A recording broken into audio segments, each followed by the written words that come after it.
আসসালামু আলাইকুম। Welcome to my YouTube channel.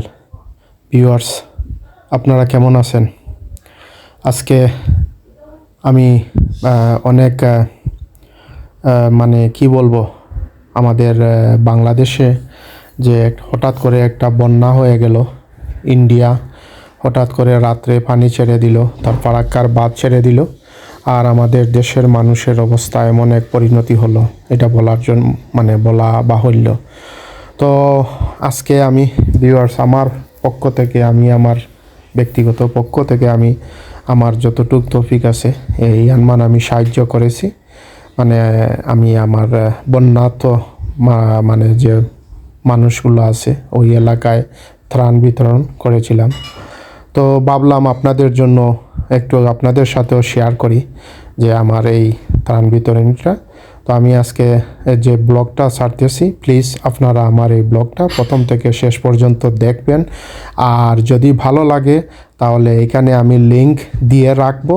আমাদের মৌলভীবাজারের জেলার, সিলেট মৌলভীবাজার জেলার অনেক বন্যা দুর্গত এলাকা আছে যেখানে এখন পর্যন্ত কোনো ত্রাণ যায় নাই। যদি আপনাদের ভালো দেখে একটু কষ্ট লাগে বা আপনাদের আমার ব্লগটা ভালো লাগে, তাহলে আমি ওইখানে লিংক দিয়ে রাখবো। আপনারা আমার লিংকে যে যত পারেন দিয়ে সাহায্য করবেন।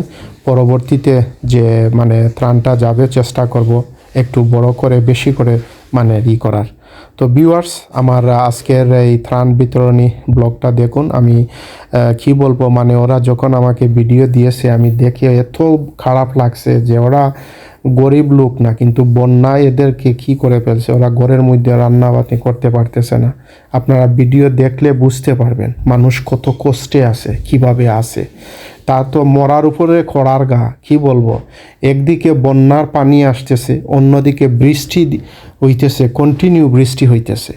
এই যে মরার উপরে খড়ার ঘাটা পড়ছে, কি মানুষ কোনো দিক দিয়েই করতে পারতেছে না, না থাকতে পারছে ঘরে, না থাকতে পারতেছে আশ্রয় কেন্দ্রে, কারণ এই বন্যা, পানি প্লাস এই বৃষ্টির জন্য।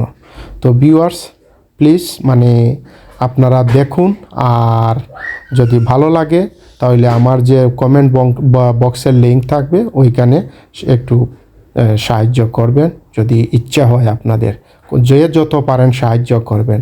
আমরা চিন্তা করছি আগামীতে বড় করে আর একটা দেওয়ার। তো ইনশাল্লাহ দেখতে থাকুন।